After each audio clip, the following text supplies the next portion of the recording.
Hello, everyone. This is Jasper, and welcome back to another episode of the Newton Public Schools Alumni Association podcast series. Today, we have another special guest joining us. Today, we have Kimberly here with us. So, welcome to the show, Kimberly, and we're really glad to have you here. Would you mind starting us off with a quick introduction of who you are, when you graduated South, as well as what you intend to major in for university? Yeah. So my name is Kimberly Chan. I graduated Newton South in 2025 this year. And right now I'm a freshman at Syracuse University, majoring in forensic science with a concentration in biology. Wow, that's amazing. So I guess, you've just come out of Newton South. Is there maybe anything in Newton South that you feel inspired you to major in forensic sciences and biology? I think my anatomy class really inspired me to take anatomy. I really liked the science aspect of it. I see. Were you maybe involved in any clubs in your time at South? Yeah, I was involved in a lot of clubs. I did badminton club, key club, which is like a community service kind of club. I did. I was an ASO, the Asian Student Organization. I see. That's I was interesting. part of the Ukraine club for a bit, and I think that's it. I see. Do you think your time at the clubs maybe contributed to your time kind of enjoying Newton South as a whole, and maybe also kind of you feel will help you more in university as well? Yeah, I feel like the club's really helpful. I met a lot of new people through clubs and sports. I also did cross country, track, field, indoor and outdoor. So most of my friends came from those sports and clubs. That's amazing. So I guess speaking about the classes that you took, you talk about anatomy and physiology and maybe how that kind of inspired you to do forensic sciences as well as biology. Will you consider this class as kind of maybe the watershed moment where you realize that this is kind of what you want to do? Or do you kind of already have an idea that you want to do something related to biology and you kind of took this class to supplement your learning? Yeah, I think I already had in my head like I already wanted to take forensic science when I was in college. I was already interested in it before, like in junior year, and I think anatomy did really solidify my decision on taking forensic science. Wow, that's amazing. Is there maybe anything specific about anatomy that you feel kind of felt really interesting to you, like maybe a unit that you had in your course? I really like doing all the dissections, like dissecting the pigs, like we did worms, sheep brain. I thought those were all really interesting. Wow, that's amazing. So I guess in a forensic science in university, kind of what do you kind of envision yourself taking as courses in university, or like what do you envision yourself doing as a career in the future?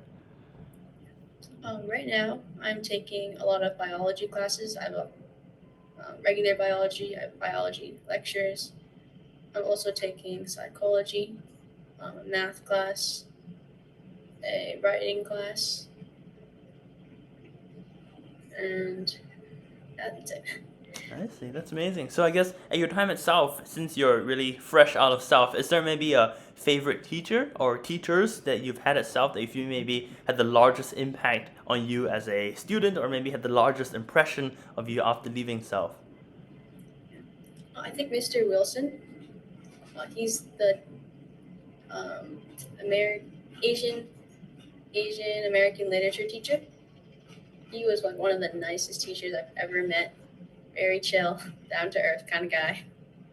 Wow, that's amazing. So I guess you'd say that your time at South was influenced not just by maybe your interest in biology, but also kind of your interest in hanging around with friends, kind of enjoying courses overall. Does that sound right? Yeah. Wow, that's amazing. So I guess transitioning to college, and you're kind of really fresh out of the college admissions process, which happened I guess earlier this year, and the Common App has already opened for the next season of college admissions. So a lot of people are starting to stress out about it. I guess starting off with the college admissions process, let's say you were able to turn back time to Kimberly, who was just starting out her college admissions process. What is something you maybe tell her that you feel was kind of unexpected for you going into the admissions process as a whole? I'd say start early. Start on your college essay, like the summer.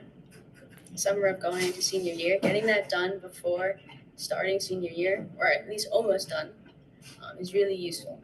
Because in senior year, you'll still be busy. Everyone thinks like, oh, senior year is so fun. Like you're not gonna have your senior slump second semester, not first semester. I see. That's amazing. So it's kind of just you got to start early and start to plan out everything you got to do for your college admissions, right? Yeah.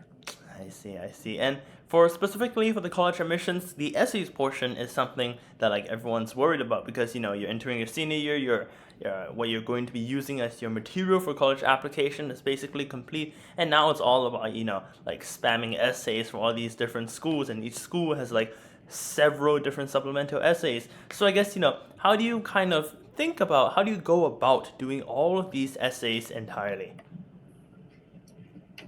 I think I had an easier process because I ED'd to Syracuse University. I only applied for three three colleges, just Syracuse, Wow. Quinnipiac, and MCPHS in Boston. So I think my process was a bit easier. Only two of those schools had supplementals, so I got it done maybe a week. But I'd recommend that people start it early because getting started on anything early is a good skill to master.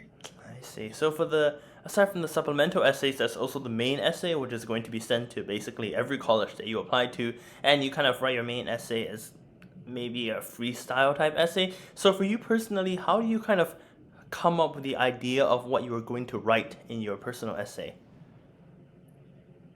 I had a long list of topics that I wrote like little mini paragraphs on just to decide which one I was most passionate about and which one connected most to me.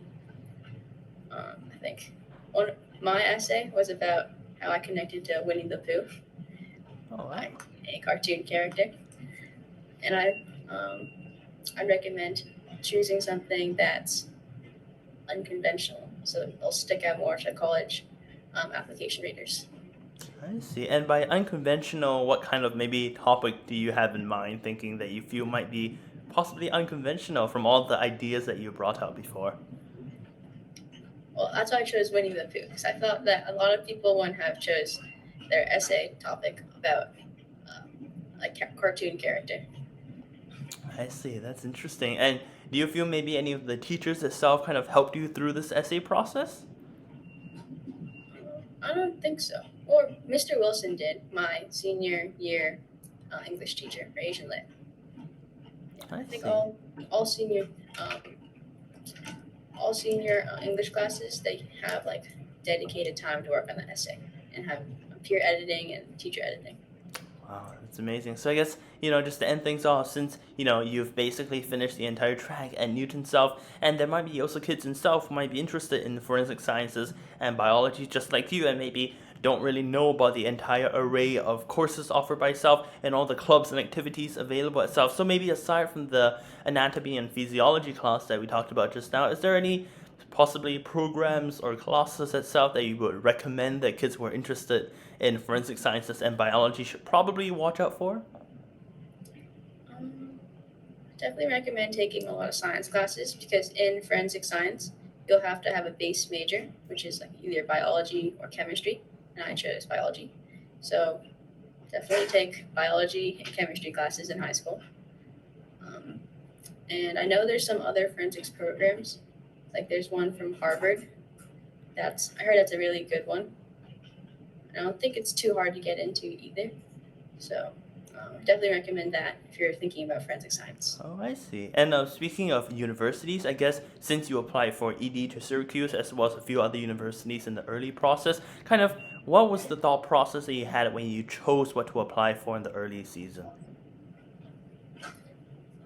I just chose college that really aligned with the things I wanted to do in college. I wanted like a big college. I wanted a good forensic science program. I wanted a nice looking campus, a big campus. Right, yeah. And I guess, a lot of colleges fit the descriptions that you said. So maybe what about Syracuse specifically you feel is maybe unique compared to other colleges that kind of, have good campuses, kind of also have decent forensic science programs? Is there anything about Syracuse that kind of makes it stand out to you? Syracuse has like a really big forensics science program. I was meeting a lot of people yesterday, and there's always one person that's like in forensic science. And I really liked the bathrooms here. They were like pod-style bathrooms. It's not a communal Wow. bathroom. That's amazing. I see. So, well, I hope that everyone listening to this podcast today has learned a lot about Syracuse as well as the pathway that Kimberly took in her college admissions process and her experience in high school. Kimberly, thank you so much for joining us today. And to everyone else listening in, thank you very much for joining us. And I hope you all learned something because I personally have learned a lot from this. So, thank you very much, Kimberly, once again for being here. And I will see you all next time. Thank you.